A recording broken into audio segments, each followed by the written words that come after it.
자기를 낮추는 사람. 자기를 낮추는 사람.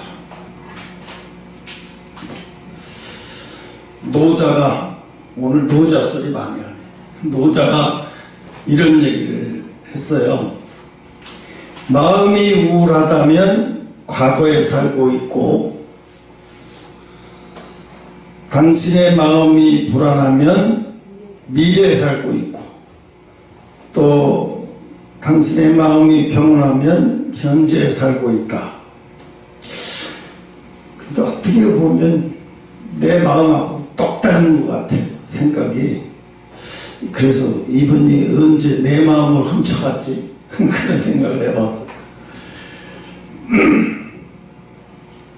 오늘 보면 본문에 이 말석에 사람들이 오면 잔치를 해서 이렇게 초대를 받았는데, 사람들이 너도 나도 상석에 앉기를 원해.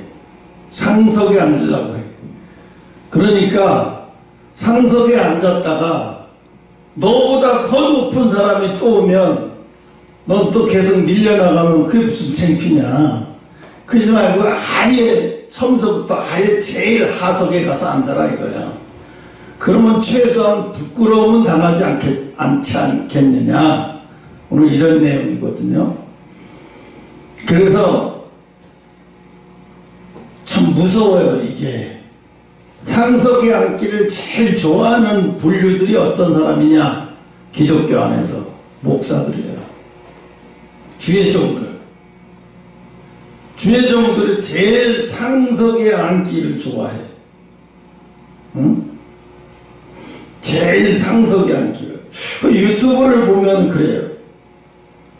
요즘에 뭐 하나님과 직통으로 통한다면서 오늘 하나님이 주신 말씀, 오늘 이걸 주셨다 그러고, 또 오늘은 이 설교 말씀을 주셨다고 그러면서 이야기를 해요. 근데 저는 그걸, 그 사람들이 하는 말을 다 틀렸다고 말하진 않아요. 그냥 내가 들을 건 듣고 흘려버릴 건 흘려버려요. 그러면서 내가 또 그걸 통해서 깨달을 건 또 깨닫고 그러죠. 그런데 하나같이 그런 분들이 처음에는 하나님 저 못해요. 하나님 저 못해요. 마지못해 그냥 처음에 이렇게 막 힘들게 하던 사람들이 어느 순간에 가서부터는 하나님과 교통하는 것이 특권인 것처럼 행동할 때, 또 하나님과 교통하는 것이 나는 당신들하고 달라, 이런 보이지 않는 그런 행동을 할 때, 아, 이거는 아닌데, 이 사람들이 이게 점점, 처음부터 점점 처음 신앙을 벗어난다, 이런 생각이 들면서, 그런 사람들 보면 항상 뭐가 걱정이 되냐면 항상 줄타기 하는 사람 같아요.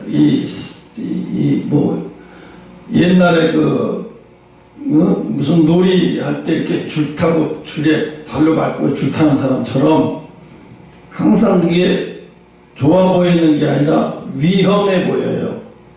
왜냐하면 까딱 잘못하면, 실수 한 번 하면 완전히 다 지난날 다 해놨던 게 다 숲으로 돌아가는 거예요. 지난날 쌓아놨던 다 신뢰가 다 숲으로 들어가기 때문에 굉장히 까다롭고 신중해야 되고, 기도를 항상 많이 해야 되고, 기도만 많이 해야 되는 게 아니라 말씀도 많이 봐야 돼요. 그러니까 참 힘든 것 같아요. 그래서 항상 자기를 돌아보지 않으면 언젠간 실수를 크게 하게 돼 있어요.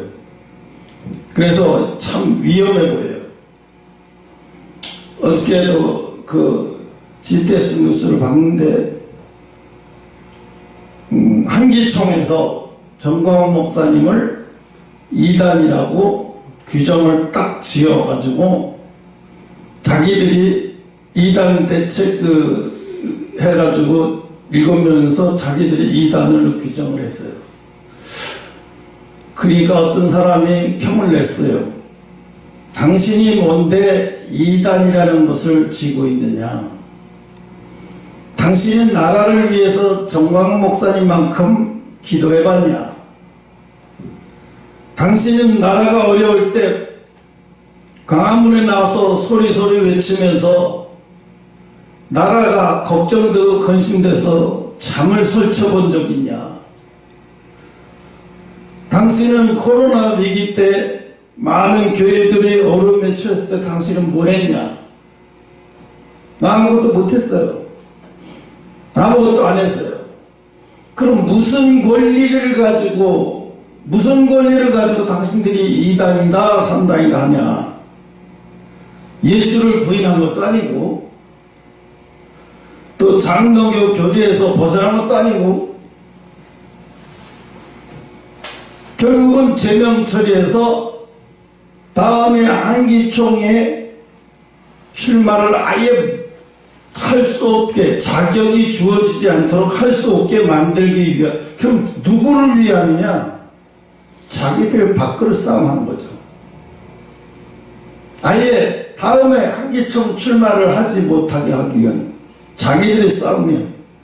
그럼 오늘 말씀에처럼 그 뭐냐면 대한민국 한기총 회장이 되면 또 한기총 임원이 되면 교회에서 초청하는 데가 많아져요. 또 국가조창기도회나 또 국회의원들을 모아놓고 예배를 드리거나 이런 장소에, 높은 장소에 많이 갈 수 있어요. 그래서 상석의 자리에 많이 가서 예배를 인도할 그런 계기가 많이 생기는 거예요. 결국은 그런 것 때문에 보이지 않는, 내가 그런 자리에 가고 싶어서 그런 자리에 빼앗기고 싶지 않아서 결국은 나라가 근심되고 앞으로 기독교가 걱정이 돼서 그런다 그러면 생각을 해보면 전혀 그게 아니거든요. 그건 뭐야? 시기질투죠. 시기질투 때문에. 그럼 그 목사님이 이단이라고 그러면 광화문에 숱한 성도들과 숱한 교회 목사들이 다 모이는데 그 사람들이 바보를 해서 모이나? 그 사람들이 이단인 줄 모르고 속아서 모인다고 하나? 그러니까 광화문에 모인 수많은 사람들을 바보 만든 거예요. 그냥 이단으로 정광훈 목사님을 2단으로 찍은 걸 하나로 끝나는 게 아니라 광화문에 나와서 애국 집회에 나온 사람들을 전부 바보 만든 거예요.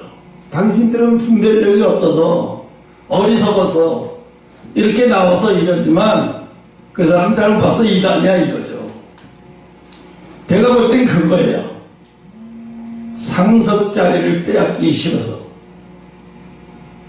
상석의 자리를 빼앗기 싫어서 뺏기지 않으려고, 아니면 상석의 자리를 아예 내주기 싫어서 이렇게 말하고 있는 거예요. 오늘 보면 유대인들이 상석의 자리에 앉기를 좋아해요. 유대인들이 상석의 자리에. 그래서 유대인들에 있어서 상자는 첫째 좌석을 의미하는데, 그래서 청함받은 사람들은 서로 상석의 자리에 가서 앉으려고 해요. 그래서 상자의 자리에 앉으려고 서로 그런다는 거예요. 그러면서 상석의 자리에 앉으려고 하지 말라고 오늘 말씀을 드리는 거예요. 이 예를 들자면 이상해. 기독교는 왜? 오래 믿은 사람일수록 고개를 숙여지고, 오래 믿은 사람일수록 겸손이 많이 보이고, 예수 믿은 지 오래된 사람일수록 저분은 법 없어도 살 것 같아. 저 목사님은 교회가 부흥이 안 되는 게 이상할 정도로 저렇게 겸손하신 분인데 이런 소리를 듣고 이런 소리가 나와야 되는데 그런 소리가 좀 듣기가 힘들어요. 그런 소리가 좀 오늘 아침에 또 이렇게 오면서 내가 생각을 해봤어요. 야, 태릉시장이 오고 입구만 해도 교회가 4개인가 5개가 보여요. 십자가가. 그 신호등에서 이렇게 쉬어봤어요. 우리 교회는 십자가를 띄었으니까 쉬어봤어요. 4-5개예요. 야, 여기가 4-5개 되면 대한민국 전체를 따지면 얼마나 교회가 많겠어. 지금도 매 주기마다 신학생들이 넘쳐나는데 그 많은 신학생들이 다 어디로 가나? 응? 또 그 많은 신학생들이 목사함수 받고 조금 버티다가 포기하고 다시 세상의 일자리를 잡고 과거에 목사였던 거 다 내려놓고 다시 왜? 먹고 사는 일이 더 중요하니까 감당이 안 되니까 가족이 있으니까 그런 사람들을 숱하게 많이 봐요. 그래서 저는 함부로 목적지를 함부로 정하면 안 돼요. 그러니까 신학교를 함부로 가면 안 된다는 거지. 왜? 하나님 앞에 매달려서 출발은요, 한 번 하면 멈추지 말아야 되지만 함부로 출발해서는 안 된다는 거예요. 어저께 스피드 스케이팅인가? 그게 월드컵 때문에 빛을 못 봐요. 근데 그 김지민인가 김민진가 하는 여자애가 있는데 우리나라 키로는 적은 아니에요. 여자 168이니까. 그런데 네덜란드 세계에서 제일 스피드 스케이팅 잘하는 애가 네덜란드 여자애인데 걔는 키가 186이에요. 여자가.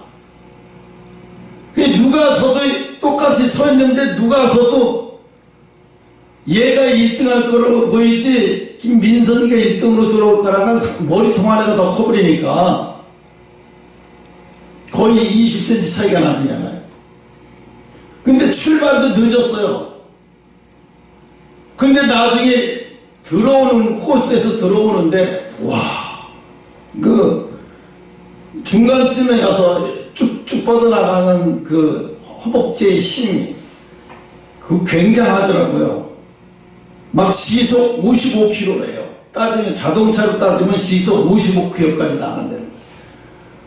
그러면서 걔가 연속해서 500m 스피드 스케이팅을 월드컵 1차도 금메달, 2차도 금메달, 요번에 또 3차까지 금메달을 땄어.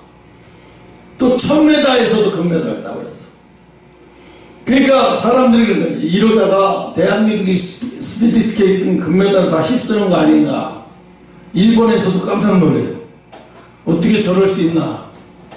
이상화가 이제 이상화만한 선수가 안 나올 거라고 생각했는데 완전히 달라졌어요. 그게 왜 달라졌냐면 자기를 가르치는 코치가 바뀌니까 인생이 완전히 달라지는 거예요. 우리나라 스피드 스케이팅 최고의 첫 번째 메달을 땄던 그 제갈성령이라고 하는 선수인데 지금은 의정부 시청의 감독이에요. 그 사람이 얘를 지켜보고 있다가 쟤를 내가 데려다가 훈련 방식을 바꿔서 가르쳐야 되겠다. 얘를 키우면 충분히 우승하겠다고 걔를 스카우트 해가지고 빙판에서가 아니라 맨날 근육 키우고 막 이런 거 키우는데 엄청난 훈련을 시켰다는 거예요. 허리가 약해서 허리 강화 훈련을 시키고 막 하루에 한 번 했다 하면 500개씩 응? 잇몸 일으키기 막 500개씩 그렇게 시키고 엄청나게 시키고 그런데 그렇게 시켜도 얘가 힘들다 소리 안 하고 그걸 다 해내는 거예요. 그걸 다 해내는 걸 보면서 그 제갈 뭐 성령인가 하는 사람은 감독이 얘가 틀림없이 얘가 금메달은 한두 개는 따겠구나 이렇게 막 다 휩쓸 거라고 생각 못하고 한 번, 두 번은 딸 거다 생각을 한 거예요. 근데 처음에 금메달 땄을 때 뭐라고 했냐면 네덜란드 신문에서 어쩌다 한 번 딴 거다. 키가 168, 어떻게 186인데 그게 스피드 스케이트는 키가 큰 사람이 훨씬 유리한데 어쩌다 딴 거다 이렇게 신문에 나왔어요. 근데 두 번째도 또 제끼고 금메달을 따버리니까 이상하네. 언론이 그러지 이상하다. 뭐가 잘못된 거 아니야? 근데 마지막 세 번째 대회에서도 또 금메달을 땄어요. 500m 금메달, 1000m 금메달 따버렸어요. 그러니까 이게 이거 스피드 스케이트는 키가 문제가 아니네. 키가 문제가 아니라 훈련을 어떻게 하느냐에 따라서 달라진다는 것을 깨달은 거예요. 그러니까 뭐야? 이 친구가 스케이트를 잘 타서 금메달을 딴 게 아니라 그 힘든 훈련 과정을 잘 버텨줬기 때문에 시합에 나가서 우승을 할 수 있었던 거예요. 마찬가지예요. 우리가 말씀을 이게 있어요. 말씀을 듣기만 하는 사람, 말씀을 듣기만 하는 사람. 이건 누구든지 다 하죠. 말씀을 듣기만 한다는 것은. 이게 말씀을 듣는 걸 잘하는 사람이죠. 듣기만 하는 걸 잘하는 사람. 그래서 또 말씀을 잘 알아듣는 사람. 그 다음 두 번째 뭐냐면 말씀을 들을 때 감사함으로 받고 은혜를 풍성히 받는 사람.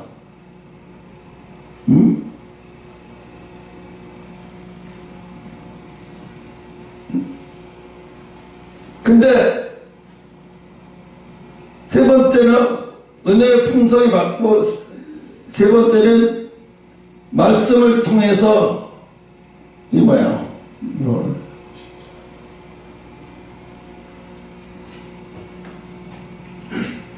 은혜에만 머무는 사람이 있어요. 은혜에만 머물어. 은혜에만 머물면 맨날 뭐가 갈증이나 사람이 은혜에만 머물면 갈증이나 어떻게 그 은혜만 갈증이 나니까 또 은혜 받을 것만 찾아야 돼. 또 은혜 받을 만한 달콤한 말, 뭐 딱 은혜 받을 만한 말.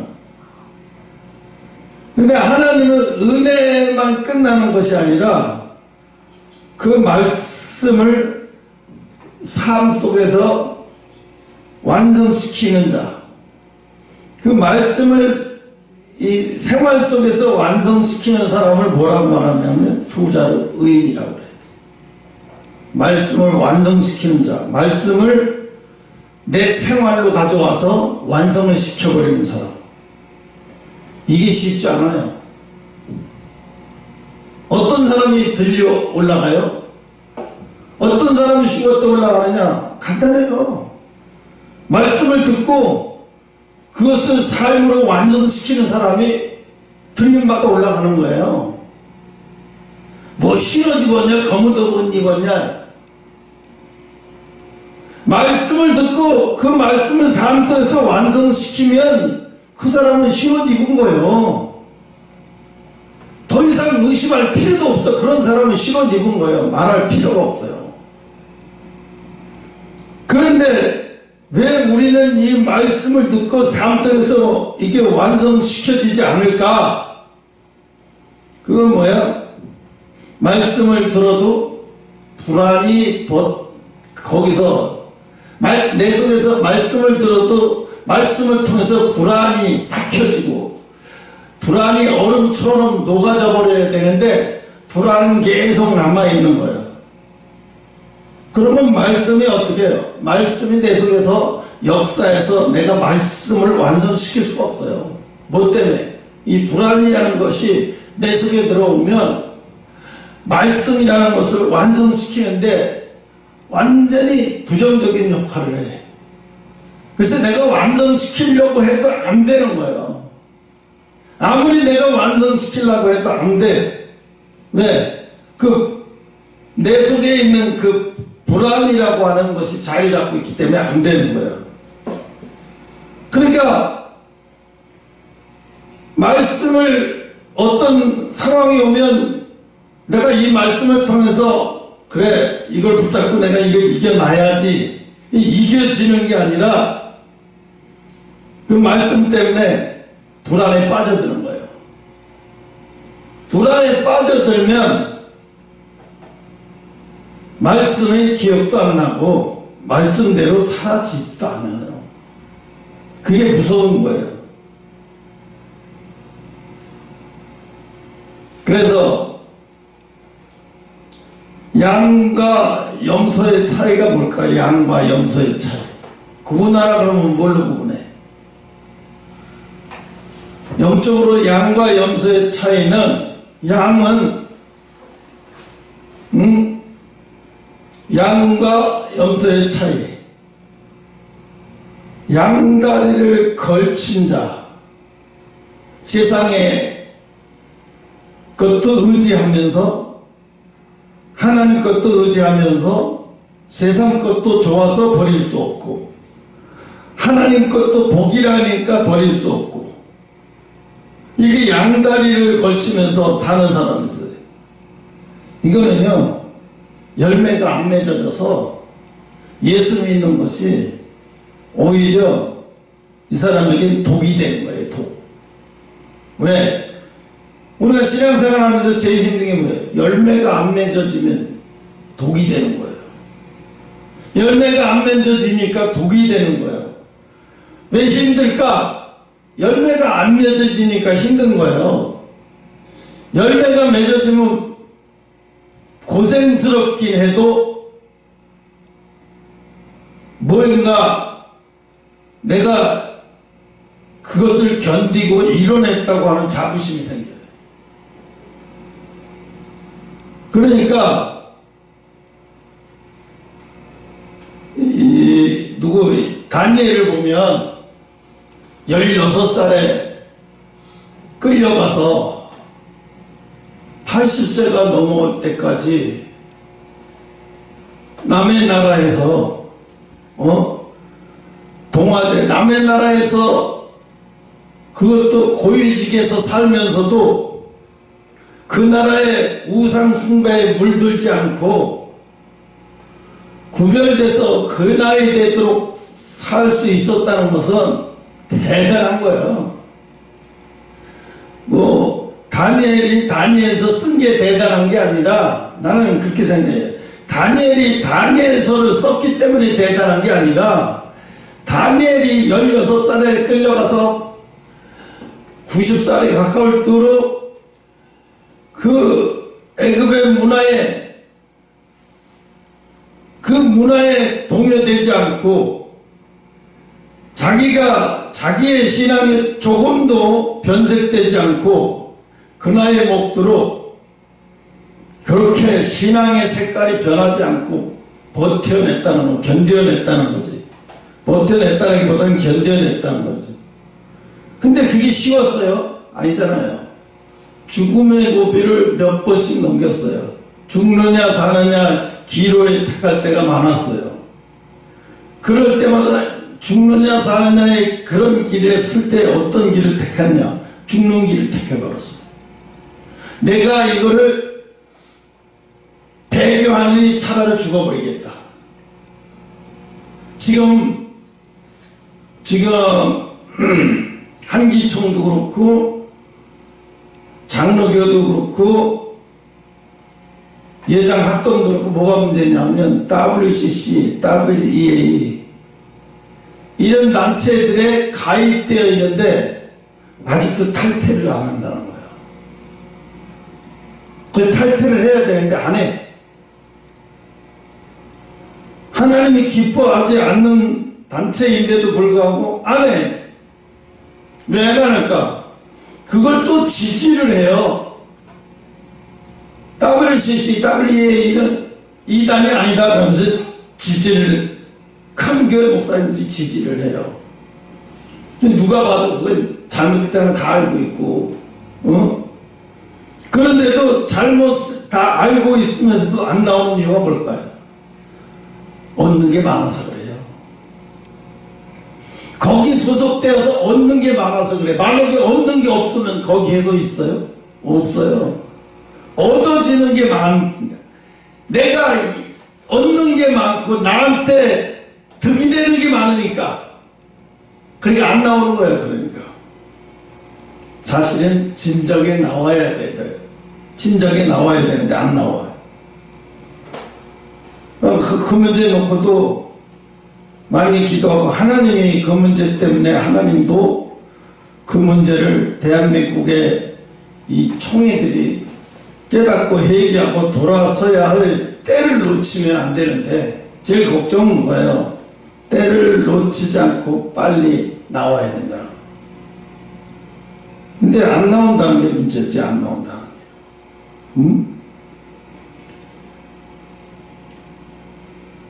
의인은 뭐예요? 의인은 악인의 길로 다니지 않는 거예요. 뭐 악인의 길로 다니지 않는 거예요. 쉽게 말하면 이래요.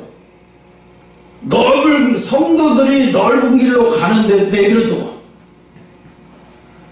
그리고 그 넓은 길을 누가 만들었냐? 강단에서 목사들이 만들었어. 성도들에게 넓은 길을 가게 만들었어. 왜? 그걸 복이라고 얘기를 해. 아, 기도했더니 이렇게 됐다고. 기도했더니 이렇게 됐다고. 여러분, 기도해서 이루어진 게 많아요? 기도해도 아무것도 이루어지지 않는 게 많아요. 기도해서 이루어진 거는 10개 중에서 하나, 한두 개나 될까 봐요. 기도해도 안 이루어지는 게 훨씬 많아요. 70% 가까이 기도해도 안 이루어지는 게 한 70% 가까이 돼요. 나머지 한 10%, 20%는 될까 말까요. 근데 누가 기도하니까 이런 축복을 주셨다, 하나님이. 기도하니까 이렇게 축복을 주시고, 기도하니까 이런 병을 고쳐주시고. 기도했는데도 안 고쳐주시는 분은 어떻게 된 거예요? 죽은 하나님 믿는 건가요? 그 서세원 부인 서정희 전사하더라고요. 그렇게 기도를 열심히 하고 열심히 신앙생활을 하면서 이제 좀 편안하게 남편의 금연에서 벗어나서 이제 좀 편안하게 살만하니까 자리 잡고 이제 좀 편안하게 살만하고 신앙생활을 이제 내 주인이 내가 돼서 이제 좀 살만하려고 하니까 암이 걸렸다는 거예요. 처음엔 그래서 하나님을 원망을 많이 했대요. 그렇게 해가지고 내가 가정이 깨지고 이혼까지 했으면 됐지. 아직도 하나님 나를 죽이실 게 뭐가 남았다고, 내가 뭘 그렇게 잘못했다고 나한테 이 암이라는 걸 주셨냐고. 그래서 처음에는 원망 불평이 막 나와가지고, 근데 처음에 병원에서 의사가 당신 유방암 2기예요 3기예요 할 때는, 처음에는 그때는 담담했대. 별거 아니고 담담했는데, 언제 원망이 나오냐면 방사선 치료받고 제일 아플 때가 언제가 제일 암 환자들이 제일 힘드냐면 가만히 있을 때가 아니에요. 수술하고 나서가 아니에요. 방사선 치료받고, 그 방사선 주사가요 사람이 온몸을 얼마나 아프게 하는지 몰라요. 왜? 염증을 싸워서 염증을 제거시키는 작업을 하는 게 방사선 치료잖아요. 그냥 무슨 아무리 좋은 진통제를 먹어도 진통제하고는 진통이 안 잡혀져. 그냥 생물을 알아야 돼. 그러니까 뭐야, 마취 안 하고 살을 꼬맸다가 수술하는 거하고 똑같아. 제가 어저께 어떤 뉴스를 봤는데, 애기 엄마가 임신은 6개월이니까 7개월 했어요. 그런데 교통사고 나가지고 갈비뼈가 나가고 다리가 부러졌어요. 이게 수술을 해야 되는데 이거 마취 안 하고는 수술이 안 되잖아요. 근데 마취를 하려고 하니까 아기는 포기해야 돼. 그럼 뱃속의 아기를 포기해야 돼. 마취 수술하고 마취하고 수술하려면 뱃속의 아기를 포기해야 돼. 그런데 이 여자는 남편을 실망시키기 쉽지가 않다는 거예요. 남편이 우리 아이를 가졌을 때 내 남편이 얼마나 행복했는지, 또 우리 시아버님이 아버님 어머님 얼마나 기뻐했는지 생각을 하니까 이 아이 뱃속의 아이를 놓치고 싶지가 않다는 거예요. 그래서 의사 선생님한테 얘기를 했대요. 나 손발 다 묶어주고 입에다가 수건 물게 해서 이빨 안 나가게 해주고 그리고 수술하게 해달라고. 그랬더니 그러면 잘 버틸 수 있어요. 버텨보겠다고. 그리고 진짜로 마취 안 하고 수술 다 했어요. 갈비뼈 나간 거 다 기부스하고 수술하고 다리 부러진 것도 해가서 기부스하고 수술하고. 나중에는 하다가 이 산모가 견디지 못해서 기절해버렸어요. 너무 고통스러우니까 견디지 못하고 기절해버렸어요. 그게 하나님의 은혜인 것 같아요. 기절했는데 금방 깨어나는 게 아니라 수술 다 하니까 그때 깨어난 거예요. 이게 은혜지. 이게 안 다친 게 은혜가 아니라요, 이게 은혜라고요. 이게 다쳤지만 내가 마취 안 하고도 그 수술할 수 있어서 뱃속의 생명을 지우지 않아도 살릴 수 있다는 거. 그래 나중에 가족들이 그렇게 고마워하더래요. 그 다음부터는 시어머니서부터 시집 식구들이 얼마나 막 애지중지하는 사람을 대하는 태도가 다 왜? 그 고통, 어떤 고통을 넘었는지를 아니까. 그죠? 그 시어머니 시집 식구들이 우리 며느리가 아기를 살리려고 자기 생매를 수술을 그걸 맨정신으로 견뎌냈다는 것은 대단한 일을 한 거잖아요. 그러니까 엄청나게 귀하게 여기고 대하는 게 완전히 달라졌다는 거예요. 그런데 하물며 하나님은 어떻게 하겠어요? 예수님은 어떻게 하겠어요? 예수님은 자기 본인이 하나님이시면서 자기가 육신을 입고 이 땅에 오셔서 인간이 경험하는 것을 다 경험하면서 마지막에 피 한 방울도 남기지 않고 피가 더 이상 나오지 않아서 물이 나올 때까지 창으로 찔러서 그래서 더 이상의 피 한 방울까지 짜질 수가 없을 정도까지 피를 다 뽑아냈어요. 그렇게 우리를 전부를 주셨어요. 우리에게 그런 어마어마한 이 세상에, 이 지구상에 나 혼자 있는 것처럼 여러분을 사랑하셨어요. 그러셔서 예수님은 마지막에 다 내어주시면서 뭐라고 그랬죠? 다 이루었다. 다 이루었다는 거예요.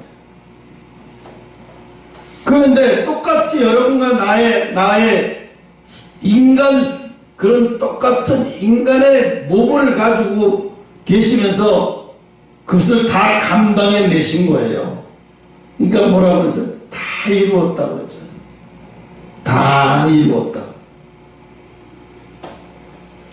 제가 어떤 사람이 이런 얘기를 하더라고요. 어떤 목사님이 당신은 구원받은 것을 어떻게 확신합니까? 이렇게 물어봤어요. 설교 중에 당신은 구원받은 것을 어떻게 확신하십니까? 여러분에게 대답하면 뭐라고 대답할 것 같아요? 최영이가 구원받은 것을 뭘로 구원받았다는 것을 알 수 있어요? 어떻게 구원받은 것을 확신할 수 있어? 구원받은 거에 확신을 말해봐라 그러면 말할 수 있어요?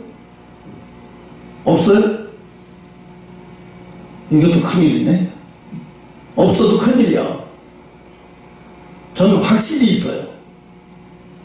왜 있냐? 하나님의 음성을 들었기 때문에.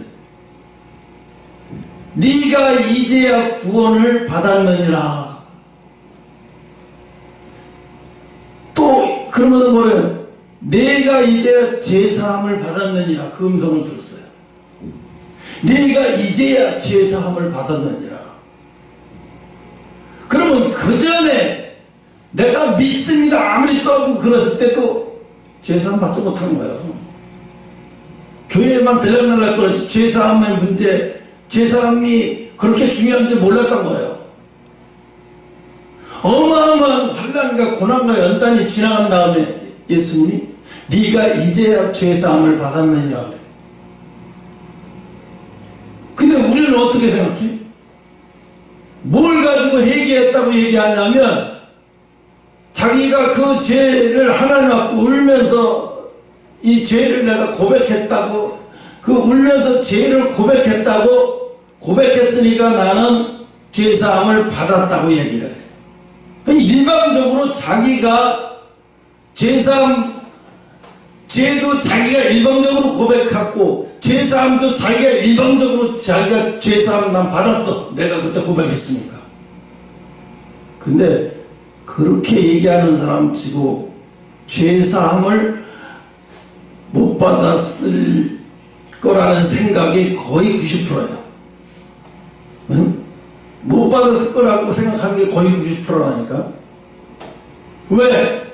성경에서도 그렇죠. 38년 된 병자에게 뭐라고 하네? 일어나 걸으라 하면서 네가 이제 죄사함을 받았느니라. 죄사함을 받았느니라 하니까 죄 문제 해결이 다 돼버리고 한 거예요. 일어나 버렸지. 죄사함이 문제가 해결이 되니까.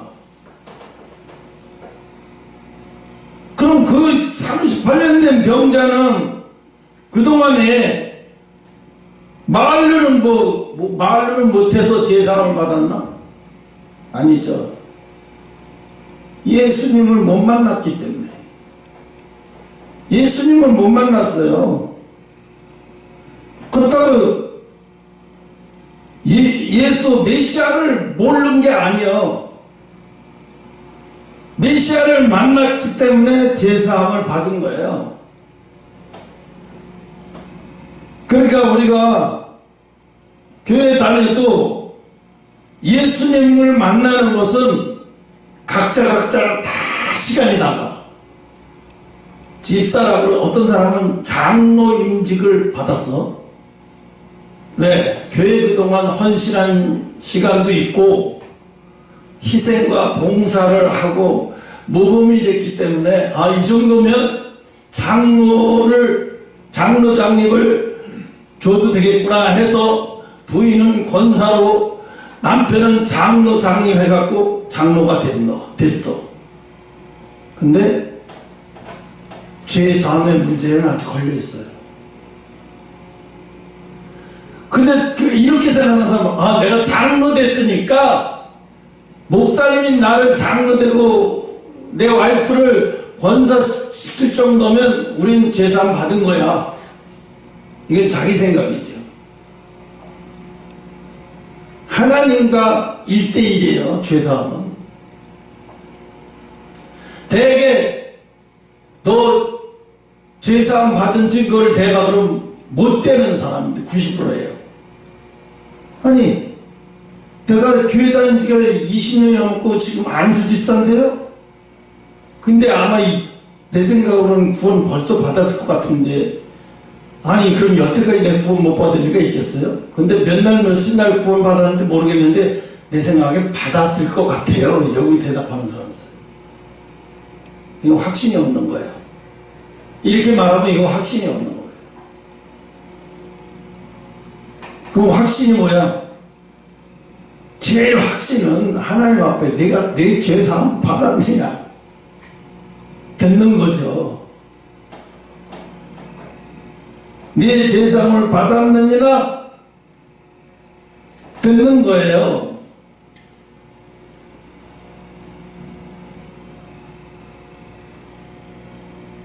하나님이 모세를 죽이려 했을 때도 생각을 해봐요. 아니 갑자기 애굽에 가서 내 백성 이스라엘을 살려내라고 하시더니 갑자기 막 죽이려고 하니까 정신이 없는 거잖아요. 모세로서는 정신이 못 차렸어. 근데 모세의 아내가 잽싸게 자기 아들의 피를 빼서 던져버려서 당신은 피난편이라 이렇게 얘기하고 하니까 하나님이 죽이시려고 하다가 멈춰버렸어요. 왜? 죄 문제가 해결이 안 된 거예요.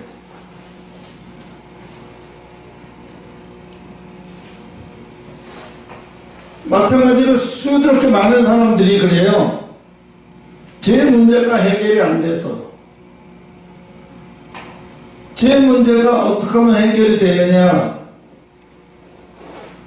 뭐 성경을 읽다가 죄 문제가 해결이 되고, 기도하다가 죄 문제가 해결이 되고, 여러 가지 상황마다 다 틀리겠죠.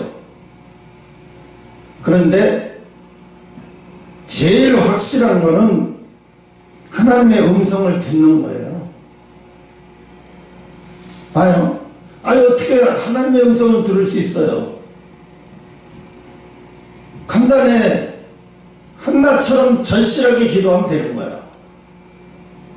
내가 그냥 무개념으로 시간 정했으니까 가서 기도하는 게 아니라 한나처럼 아이를 낳지 못해서 아주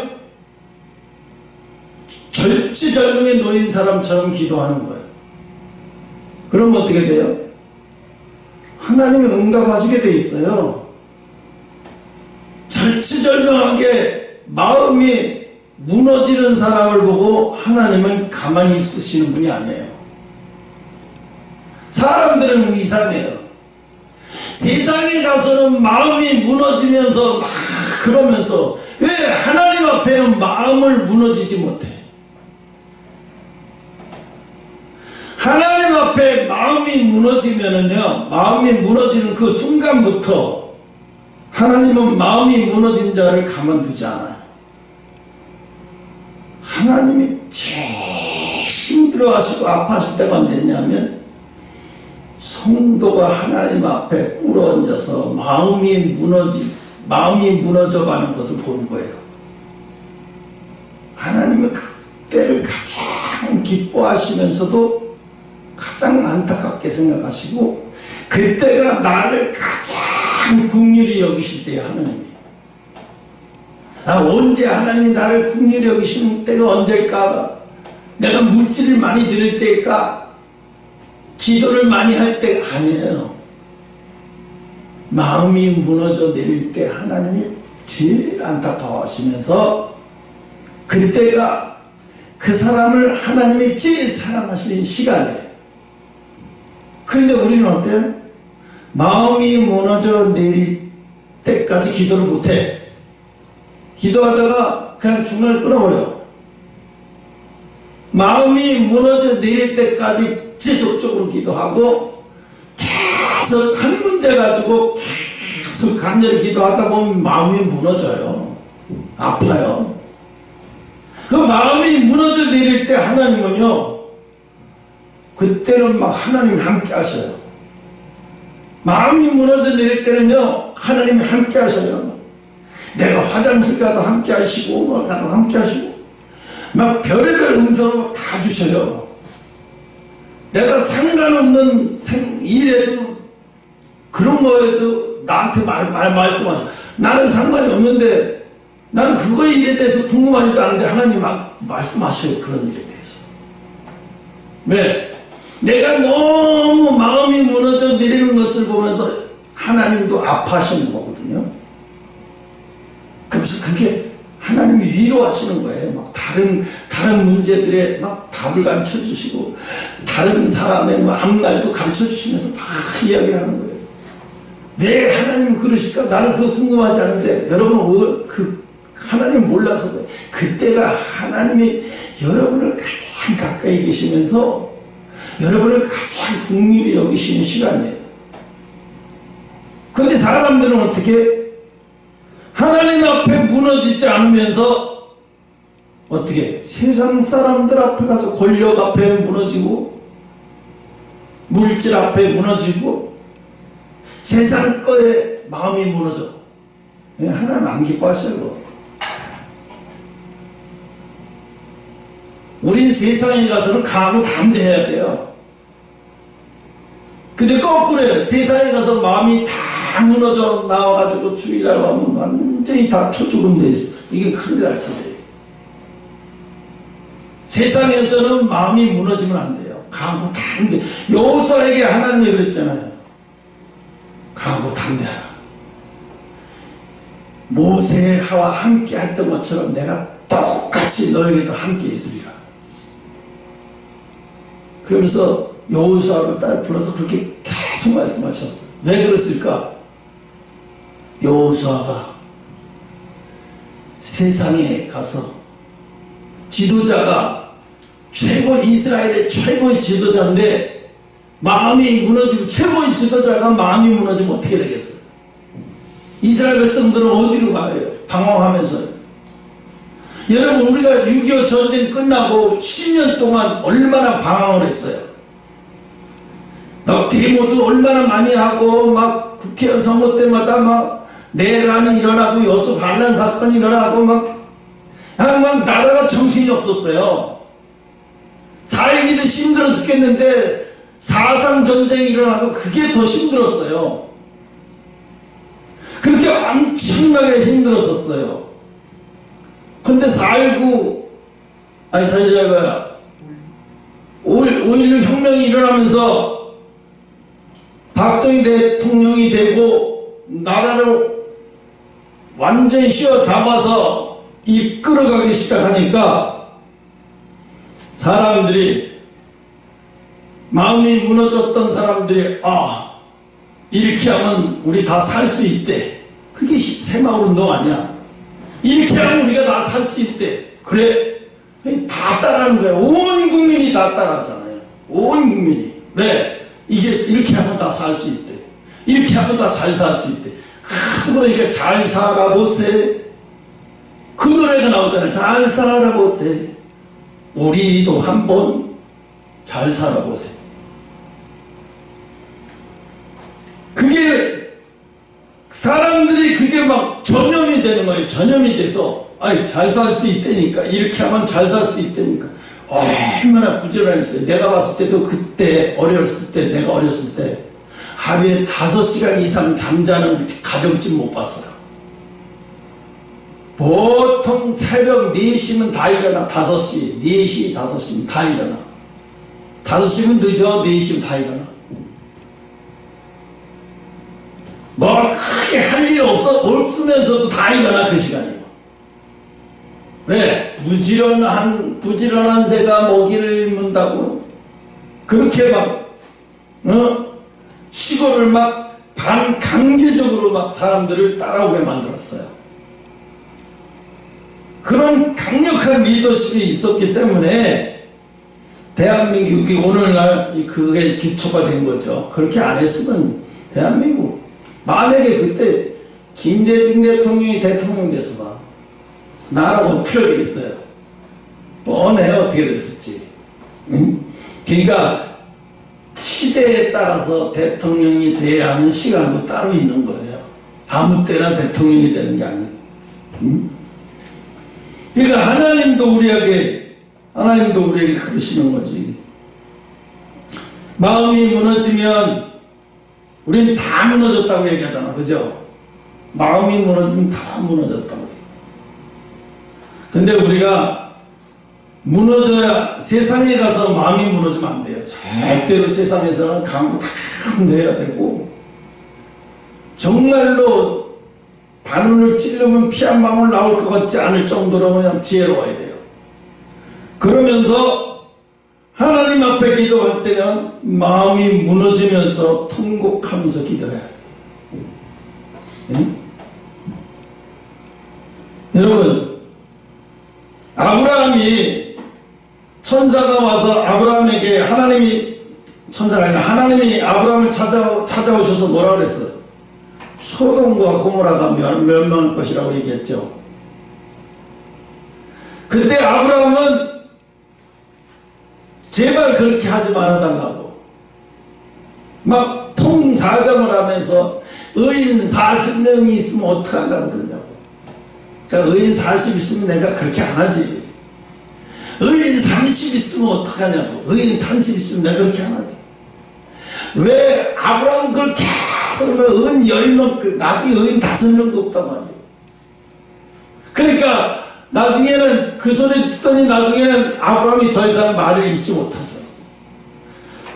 하나님, 내가 더 이상 저 소돔과 고모라에 의인 5도 없다니까 내가 더 이상은 하나님 앞에 말할 수가 없는 거예요. 의인 5도 없다는데 어떻게 말을 해요?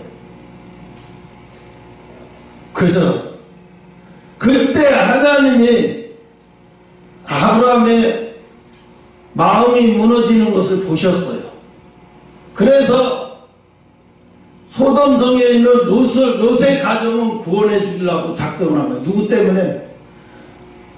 롯이 신앙이 좋아서가 아니라 아브라함의 마음이 무너지는 것을 보면서 롯의 가정을 구원시키기 위해서 빨리 뒤를 돌아보지 않는 조건으로 빨리 가라고 했는데, 롯의 아내는 뒤돌아보고 나머지는 뒤돌아보지 않았어요. 그렇지만 뒤돌아본 여자는 소금 기둥이 되어버린 거예요. 지금도 가면, 거기에 가면 그 당시에 불덩이가 떨어져 내려서 탔던 이런 돌멩이나 이런 것들이 끌린 자국이 지금도 있대요. 지금도 성지 순례 가면 그대로 지금도 있대요. 그걸 증명해 준다는 거예요. 그러니까 우리가 마음이 무너지는 거에 대해서, 마음이 무너질 때 어떤 현상이 일어나냐면 마음이 너무 아파요. 마음에다가 거기다가 알코올을 들어붓는 것 같아요. 얼마나 아픈지요. 이거는 어디 살에다가 바늘을 찌르는 거는 게임도 안 돼요. 마음이 무너져서 아프면 제대로 걷지도 못할 정도로 아파요. 그때는 하나님이, 우리 어떤 사람이 마음이 무너지는 것을 보시면 하나님은 견디시지 못해요. 그 마음이 무너지는 사람을 보시면서 그 옆 주변에 가까이 계시면서 그를 지켜보면서 그에 대한 애정의 표시로 계속 주파수를 던지는데, 이 사람은 마음이 무너지니까 하나님의 옆에서 계속 안타까워하시는 것을 못 느껴. 왜? 그래서 기도를 많이 쌓아두어야 돼요. 기도를 많이 쌓아두는 사람들은 어떤 현상이 일어나냐면, 내가 마음이 무너져 내리는 그런 때에 하나님이 함께 하시는 것이 느껴져요. 그게. 근데 기도를 많이 쌓지 않는 사람들은 못 느껴. 하나님 옆에 와 계셔도 안 느껴져. 그게 아파서 죽는데 못 느끼는 거야. 하나님하고 벽이 거리가 너무 멀리 있어. 바로 옆에 있는데도 못 느끼니까. 바로 옆에 계시는데도 못 느끼는 거예요. 오늘 하나님의 말씀은, 너희는 상자에 앉지 말라는 얘기 뭐예요? 이 땅에서 높임 받으려고 노력하지 마라. 이 땅에서 높은 자리에 가려고 힘쓰고 애쓰지 말아라. 그런 자리는 너희 자리가 아니라는 거예요. 그러니까 그런 자리는 너희 자리가 아니야. 너희가 일부러 상자 가서 앉으려고 하지마. 상자의 자리가 필요하면 내가 알아서 해. 내가 알아서 해. 모세도 그렇고 아론도 그랬어요. 모세도 자기 조카 아론의 아들들 중에서 지도자를 하나 삼으려고 딱 했는데 하나님은 아니다라고 그랬어요. 아니야. 내가 내 옆에서 항상 지켜보고 항상 내가 옆에서 그를 이미 훈련을 다 시켰어. 그도 몰라. 그쵸? 그때까지만 해도 여호수아는 자기가 될 거라는 것은 상상해 본 적도 없고 상상하지도 못했을 거예요. 근데 하나님은 이미 여호수아를 내정했어요. 그런데 여호수아하고 모세는 몰라야지. 하나님만 아시는 거죠.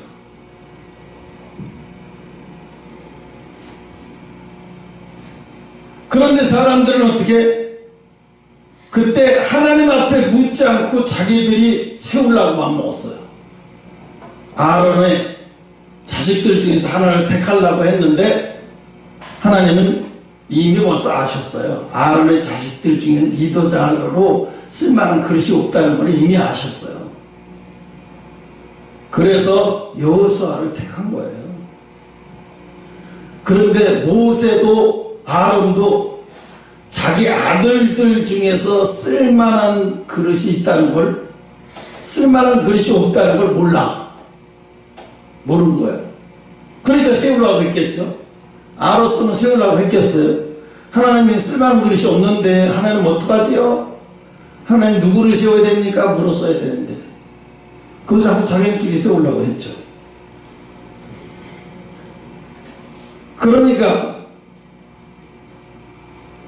모르겠어요. 히딩크가 축구협회 회장으로 온다 그러는데 올지 말지 모르겠는데 벌써 뭐 안정환이가 감독이 아니라 코치로 벌써 이미 내정이 돼 있다고 하더라고요. 코치로, 국가대표 코치로. 감독은 경험이 없어서 안 되고 감독을 추천했는데 자기는 경험이 없으니까 감독은 안 되고 코치로 하겠다. 이렇게 해서 코치로 하기가. 그렇죠? 축구 선수로서 가장 상대된 자리가 어디예요? 자기의 국가대표의 감독이 돼버리는 자리에 가보는 거죠. 그게 최고의 자리예요. 축구선수로서는. 누구든지 축구 그만두면 그런 자리에 한번 가봐서 앉아보고 싶었겠죠. 아마 그래서 안정환이도 그래서 지금 교육받고 이제 돌아오면 교육받고 무슨 그 지도자 교육받고 한다고 하더라고요. 거기가 그렇게 쉬운 자리가 아니거든. 얼마나 힘들고 어려운 자리인데, 물론 힘들고 어려운 자리이기도 하지만 또 남한테 존경도 받는 자리죠. 대한민국의 국가대표 감독이야. 그럼 뭐 세계 어디 가서든지 존경받는 자리죠. 응? 그런데 오늘 하나님은 우리에게 상자의 자리를 탐내지 마라. 왜? 잘못하다가 거기가 제일 수치와 부끄러운 자리가 될 거다. 그래서 있잖아요. 대통령도 힘든 게 뭐냐 하면 저 사람 머리는 좋고 쓸만한데 어디 장관에 앉히고 싶은데 너무 큰 결정 리스크가 있어. 그래서 앉히지 못하는 경우가 많아요. 그러니까 어떻게 장관 자리를 못 앉히고 차관에 앉혀버려요. 차관은 뭐예요? 차관은 청문회 필요 없거든요. 그냥 임명직이니까 청문회 필요 없어요. 그 사람에 대해서 문제가 있다, 개인적으로 문제가 있다든가 과거에 문제가 좀 있어도 차가는 괜찮아요. 그 사람 얼마든지 그 사람 능력을 활용할 수 있는데 장관이 되는 건 달라. 완전 다른 거예요. 지금 추미애 장관인가 한 사람 법무부 장관 때 아들 휴가 나와가지고 늦게 귀가한 거. 근데 조사하니까 휴가를 끊어준 적도 없대요. 휴가를 조사해보니까 그 부대에서 부대장이라는 사람이 그 당시에 자기가 부대장이었는데 뭐라고 말하냐면 미 8군에서 내가 그때 부대장이었는데 휴가를 내준 사람이 없대, 사병 중에서. 그럼 걔는 뭐냐? 일방적으로 지가 나간 거고 늦게 들어온 거지. 쉽게 말하면 뭐야? 탈령이야, 탈령. 탈령을 뭐라고? 탈령을, 얘가 탈령을 했으니까 국회의원 이해했던 사람의 보좌관이, 그것도 당대표까지 했던 보좌관이 전화해가지고 하니까 꼼짝 못하고 그 권력 앞에 아무 소리 못한 것 뿐이지 시인도 못하고 버틴 거야. 사실 자존심 엄청나게 상했겠지. 아이, 부대장이면 한 중령이나 대령은 됐을 텐데, 아니 일개 쪼무니 따위가 휴가도 끊어주지 않았는데 아프다고 지 맘대로 나가갖고 병원에 가서 치료한다고 나가가지고 들어오지도 않고 지 맘대로. 이거 뭐야 이거 말 그대로 쉽게 말하면 이게 철차의 갈놈이잖아 이거. 근데 국회의원이라는 그 보좌관이 전화해갖고 이러니까 뭐라 그래? 그게 뭐야? 기합 넣는 거. 야, 걔 내가 국회의원 우리 아들인데 좀 봐줘라 이런 식이지. 뭐 결국 말 안 해도 그거잖아요. 그래서 지금 그거 다 하나 쌌었지 다 뒤지지 않아요. 왜? 국민을 속여도 외지간히 속여야지. 이거는 완전히 다 군을 조롱한 거잖아요. 이건. 한 조그만 일개 병사 주제에 어떻게 대령이나 부대장을 갖고 놀 수가 있어. 지 아버지가, 지 부모가 국회의원이지. 이건 있을 수 없는 일이잖아요. 이건. 엄청난 일, 이런 엄청난 일들을 숨겨놓고 법무부 장관이 뭐예요? 자기 자신이 법 앞에 부끄러우면서 그걸 법무부 장관 했다고 얘기를 하겠어요. 얼마나. 하여튼 철면피들이야, 철면피들. 응? 부끄러운 것도 몰라. 그래서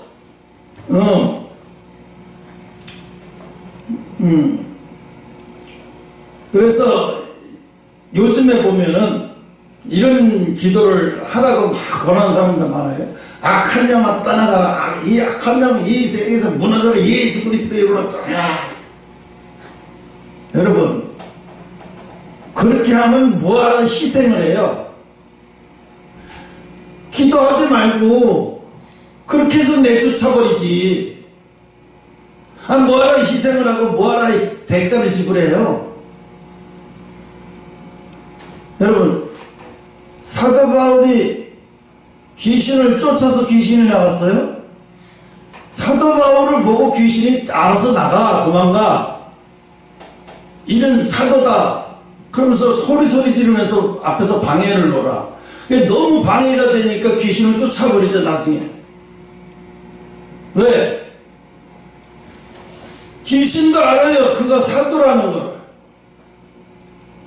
그러면 사도 바울이 쫓지도 않았는데 귀신이 알아서 지가 나가, 알아서. 그러면 요즘에 그래요. 박혁 전도사라고 있어요. 하나님의 그 친구도 젊은 친구인데 30대 초반밖에 안 됐어요. 근데 막 예수 그리스도의 영혼이 귀신 안 떠나가라. 그럼 가만히 서 있다가 막 이래. 그 사람들이 막 넘어졌다가 다시 또 일어나면 이러고 또 야, 이게 뭐지? 예수님이 어디 바리새인들 세워놓고 이런 거 했어요? 한 번도 그렇게 안 했어요. 너희 자녀를 울라 그러고 기도하라, 골방에서 기도하라 그러고 그냥 예수 이름으로 그냥 다 쫓으면 다 나가는 거예요. 지가 어떻게 살았든 상관없이. 그리고 문제는요, 귀신이, 예를 들어서 귀신이 나가잖아. 근데 이 사람이 나가 있는 동안에 이 사람이 귀신이 나가 있는 그 사이에 이 사람이 거듭나지 못하면 더러운 게 그대로 있으면 다시 일곱이 들어온다고 그랬어요. 그럼 쫓으면 돼야 안 돼요? 지금 쫓으면 안 되는 거야. 이 사람이 거듭나면, 귀신이 떠나가서 이 사람이 거듭나면 다시 못 들어오죠. 근데 귀신을 쫓았는데도 이 사람이 거듭나지 못하고 계속 있어. 그러면 왕창 들어오는 거예요. 그 쫓으면 돼야 안 돼요? 안 되는 거예요, 쫓으면. 왜? 더 나빠질 수가 있거든요. 더 악령이 들어갈 수가 있어요. 그러니까 귀신이 있다고 해서 무조건 쫓이는 거는 잘못된 거예요. 그건 더 많은 귀신을 부르는 거예요. 더 많은 귀신을. 이 사람이 그 귀신이 나간 사이에 빨리 이 사람이 거듭날 수 있으면 모르겠는데 거듭나는 게 그렇게 쉬워요? 아니잖아요. 그럼 귀신에 나가서 팍 귀신 놀이하는 사람들 있죠. 거기에 몰려다니는 제정신 아닌 거예요. 제정신 아니에요. 하나님은 그럼 왜 기도하라 그러고, 왜 말씀대로 살으라 그러고, 왜 거듭나지 못하냐? 말씀대로 살아라. 그래서는 뭐가 필요해, 그게? 귀신 쫓으면 되는 거예요. 귀신을 쫓아버린 간단한 문제를 왜 그렇게 힘들게 하시는 거예요? 응? 욥 봐요. 응? 마귀가 와서 시험을 해보죠. 그죠? 시험을 해보잖아요. 다 시험을 해봐요. 근데 욥한테 귀신을 쫓아서, 욥의 가정에 귀신이 쫓아서 귀신이 나간 게 아니라 더 이상 거기에서 귀신이 있어야 할 이유가 없어지니까 나간 거잖아요. 누가 쫓은 게 아니라.